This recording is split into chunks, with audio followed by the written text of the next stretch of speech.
नमस्कार शेतकरी मित्रांनो, आपल्या हक्काच्या युट्यूब चॅनल मध्ये सर्व शेतकरी बांधवांचं हार्दिक स्वागत आहे। सर्व शेतकरी बांधवांना एकच विनंती आहे, चॅनलवर जर नवीन असाल तर नक्की सबस्क्राइब करा, जेणेकरून असेच शेती संबंधित नवनवीन व्हिडिओ तुम्हाला आमच्या सर्वप्रथम पाहायला भेटतील। तर शेतकरी मित्रांनो, चला तर व्हिडिओला सुरुवात करूया। तर मित्रांनो, राज्यातील 34 जिल्ह्यातील शेतकरी बांधवांसाठी अत्यंत आनंदाची बातमी आहे, कारण की 34 जिल्ह्यातील शेतकऱ्यांना 20 जानेवारी नंतर पीक शेतकऱ्यांच्या आधार संलग्न बँक खात्यामध्ये जमा होणार आहे। तर मित्रांनो, हा पीक 20 जानेवारी नंतर कोणकोणत्या जिल्ह्यामध्ये जमा होणार, हेक्टरी किती रुपये जमा होणार, कोण्या पिकासाठी जमा होणार आणि कोण्या जिल्ह्यामध्ये भेटणार आणि एकूण किती राज्यातील शेतकऱ्यांना हा पीक भेटणार, या संदर्भामध्ये सगळी माहिती आपण या व्हिडिओच्या माध्यमातून घेण्याचा प्रयत्न करणार आहोत। तर नमस्कार, मी ज्ञानेश्वर सवणकर स्वागत करतो आपल्या हक्काच्या युट्यूब चॅनल मध्ये। सर्वांना एकच विनंती आहे, या साईडला दिसत असलेल्या काळ्या बटनावरती क्लिक करा, जेणेकरून तुम्ही आम्हाला सबस्क्राइब कराल आणि तुम्ही जर आम्हाला सबस्क्राइब केलं तर शेती संबंधित असेच नवनवीन व्हिडिओ तुम्हाला सर्वप्रथम पाहायला भेटतील। तर शेतकरी मित्रांनो, चला तर व्हिडिओला सुरुवात करूया। तर मित्रांनो, राज्यातील 34 जिल्ह्यातील शेतकरी बांधवांसाठी अत्यंत आनंदाची बातमी आहे, कारण की 20 जानेवारी नंतर शेतकऱ्यांना मिळणार यंदाचा खरीपाचा पीक आणि सरसकट पीकमाचं वितरण यंदाचं होणार आहे। उंबरठा उत्पादनाची माहिती केंद्र सरकारला राज्य सरकारच्या कृषी विभागाच्या माध्यमातून सादर करण्यात आलेली आहे। एकूण 94 लाख शेतकऱ्यांना यंदाचा सरसकटचा पीक भेटणार आहे आणि शेतकऱ्यांनी भरलेला हिस्सा 526 कोटी रुपयांचा आहे आणि राज्य व केंद्र सरकारचा हिस्सा 1860 कोटी रुपयांचा आहे आणि एकूण 20 जानेवारी नंतर 2100 कोटी रुपयाचा पीक शेतकऱ्यांच्या बँक खात्यामध्ये जमा व्हायला सुरुवात होणार आहे। आणि आता जिल्ह्याने माहिती घेऊयात की कोण्या कोण्या जिल्ह्यामध्ये सर्वात जास्त पीक भेटणार। 80% ते 100% पेक्षा जास्त शेतकऱ्यांना कोण्या जिल्ह्यात पीक भेटणार, याच्यामध्ये पहिला जिल्हा आहे हिंगोली जिल्हा।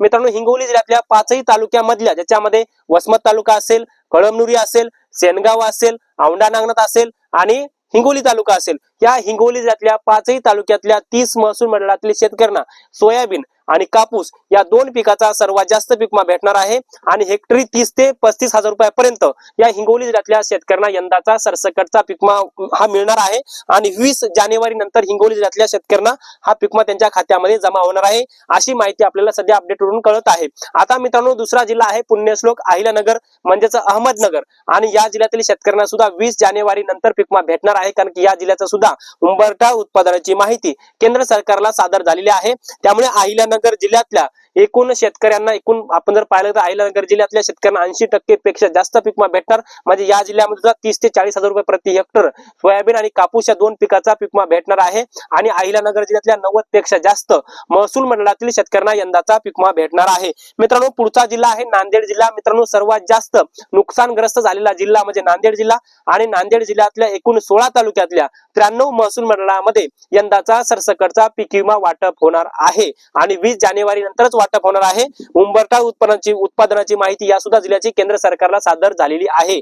पुढचा जिल्हा आहे सोलापूर जिल्हा। मित्रांनो, सोलापूर जिल्ह्याची सुद्धा उंबरठा उत्पादनाची माहिती केंद्र सरकारला कृषी विभागाच्या माध्यमातून सादर केलेली आहे। त्यामुळे सोलापूर जिल्ह्यामध्ये सुद्धा 20 जानेवारी नंतरच पीक वाटप होणार आहे आणि सोलापूर जिल्ह्यातल्या 87 पेक्षा जास्त महसूल मंडळामध्ये यंदाचा पीक सरसकट वाटप होणार आहे आणि 30 हजार रुपये पेक्षा जास्तच वाटप होणार आहे, कारण की नुकसान मोठ्या प्रमाणामध्ये झालेलं आहे।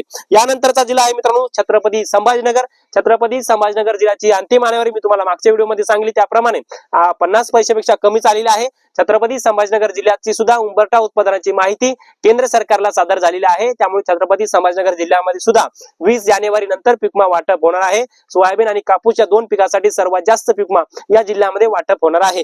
मित्रांनो, पुढचा जिल्हा आहे जालना जिल्हा। जालना जिल्ह्याचे सुद्धा 965 गावाची अंतिम आकडेवारी 50 पैशापेक्षा कमी आली आहे आणि या जिल्ह्याची सुद्धा उंबरठा उत्पादनाची माहिती केंद्र सरकारला सादर झालेली आहे।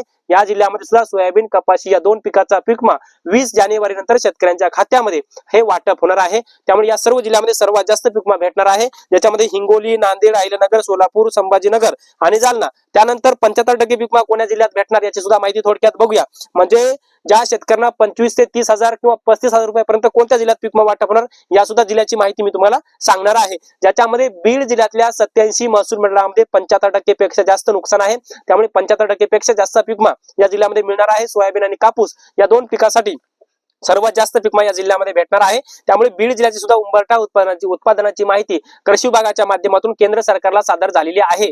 त्यानंतरचा जिल्हा आहे बुलढाणा जिल्हा. मित्रांनो, बुलढाणा जिल्ह्याची सुद्धा उंबरठा उत्पादनाची माहिती केंद्र सरकारला सादर झालेली आहे. त्यामुळे बुलढाणा जिल्ह्यामध्ये सुद्धा यंदाचा सरसकटचा पीक विमा वाटप होणार आहे आणि 20 जानेवारी नंतर हा पीक विमा या जिल्ह्यामध्ये वाटप होऊ शकतो. पुढचा जिल्हा आहे लातूर जिल्हा. लातूर जिल्ह्यातल्या सगळ्या तालुक्यातल्या, लातूर जिल्ह्यामध्ये 9 तालुक्यात, 9 तालुक्यातल्या 60 महसूल मंडळामध्ये यंदाचा सरसकटचा पीक विमा वाटप होणार आहे. सोयाबीन या सर्वात जास्त पीक विमा सोयाबीनसाठी लातूरमध्ये वाटप होणार आहे. लातूर जिल्ह्याची सुद्धा उंबरठा उत्पादनाची माहिती केंद्र सरकारला सादर झालेली आहे. पुढचा जिल्हा आहे परभणी जिल्हा. मित्रांनो, परभणी जिल्ह्यामध्ये 50% पीक विमा वाटप होणार आहे. 50% म्हणजे जवळपास हेक्टरी 25,000 रुपयापर्यंत, 22,000 ते 25,000 रुपयापर्यंत परभणी जिल्ह्यामध्ये हा पीक विमा वाटप होऊ शकतो आणि हा परभणी जिल्ह्यातल्या 52 मंडळामध्ये वाटप होऊ शकतो. आणि परभणीची उंबरठा उत्पादनाची माहिती सुद्धा केंद्र सरकारला सादर झालेली आहे.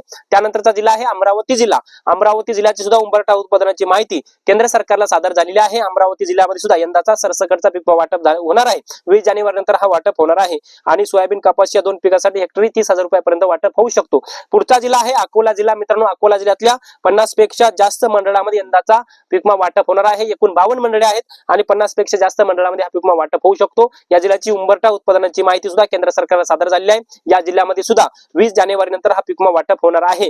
त्यानंतरचा जिल्हा आहे मित्रांनो वाशिम जिल्हा. वाशिम जिल्ह्यातल्या 36 पेक्षा जास्त महसूल मंडळामध्ये यंदाचा सरसकटचा पीक विमा वाटप होणार आहे. त्यामुळे वाशिम जिल्ह्यातील शेतकऱ्यांसाठी अत्यंत आनंदाची बातमी आहे. वाशिम जिल्ह्याच्या सुद्धा उंबरठा उत्पादनाची माहिती केंद्र सरकारला सादर झालेली आहे. तर मित्रांनो, या जिल्ह्यामध्ये सर्वात जास्त 30,000-35,000 रुपयापर्यंत पीक विमा वाटप होऊ शकतो, परंतु कमीत कमी 17,500 रुपये तरी पीक विमा भेटणार आहे. तर तो 17,500 पीक विमा कोणकोणत्या जिल्ह्यामध्ये भेटणार याची सुद्धा माहिती मी तुम्हाला सांगणार आहे. तर कमीत कमी 17,500 पीक विमा वाटप होणारे जिल्हे, ज्याच्यामध्ये सिंधुदुर्ग जिल्ह्यामध्ये ज्या शेतकऱ्यांनी पीक विमा भरलेला आहे त्यांना 17,500 पीक विमा किमान भेटणार आहे. त्यानंतर रत्नागिरी जिल्हा असेल, कोल्हापूर असेल, याचबरोबर गोंदिया असेल, ठाणे असेल, रायगड असेल, या जिल्ह्यामध्ये किमान म्हणजे कमीत कमी 17,500 तरी पीक विमा वाटप होणार आहे.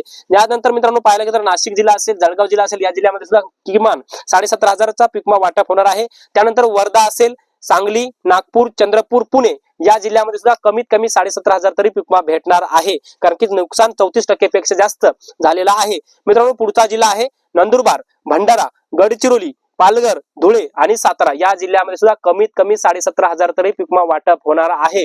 म्हणजे ज्या जिल्ह्यामध्ये 34% पेक्षा जास्त नुकसान किंवा 34% नुकसान आहे अशा जिल्ह्यामध्ये कमीत कमी सरसकटचा 17,500चा पीक विमा वाटप होणार आणि ज्या जिल्ह्यामध्ये जसं नुकसान 80-100% असेल तर त्या पद्धतीने पीक विमा वाटप होणार आहे. परंतु ही पहिली बातमी शेतकऱ्यांसाठी अत्यंत आनंदाची बातमी, ती म्हणजे 20 जानेवारी नंतर शेतकऱ्यांना यंदाचा सरसकटचा पीक विमा वाटप होणार आहे.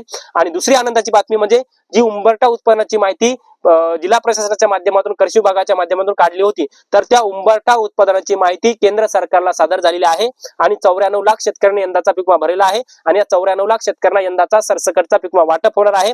आणि या 94 लाख शेतकऱ्यांनी भरलेला हिस्सा 526 कोटींचा आहे आणि या शेतकऱ्यांचा राज्य व केंद्र सरकारचा हिस्सा मिळून 1860 कोटी रुपयांचा आहे आणि एकूण 2100 कोटी रुपयापेक्षा जास्तचा पीक विमा 20 जानेवारी नंतर शेतकऱ्यांच्या खात्यामध्ये वाटप होऊ शकतो. हा पहिला टप्पा असू शकतो, कारण की यंदाचा पीक विमा मोठ्या प्रमाणामध्ये शेतकऱ्यांच्या बँक खात्यामध्ये जमा होणार आहे आणि 20 जानेवारी नंतर हा शेतकऱ्यांच्या खात्यामध्ये पीक विमा मिळणार आहे. त्यामुळे राज्यातील पीक विमा भरलेल्या शेतकरी बांधवांसाठी अत्यंत आनंदाची बातमी आहे. तर मित्रांनो, आपण या व्हिडिओच्या माध्यमातून खरीप हंगाम 2025-26 मध्ये यंदाच्या पीक विम्याच्या वाटपासंदर्भामध्ये एक छोटासा अपडेट घेण्याचा प्रयत्न केलेला आहे. हे छोटंसं अपडेट तुम्हाला कसं वाटलं कमेंट्स मध्ये नक्की कळवा. हा व्हिडिओ जर आवडला असेल तर एक लाईक करा, प्रत्येक शेतकरी बांधवांपर्यंत महत्त्वाची अशी माहिती शेअर करा. तर मित्रांनो, या माहितीसह तुर्तास तेच थांबतो. तोपर्यंत आपल्या सर्वांचे मनापासून धन्यवाद.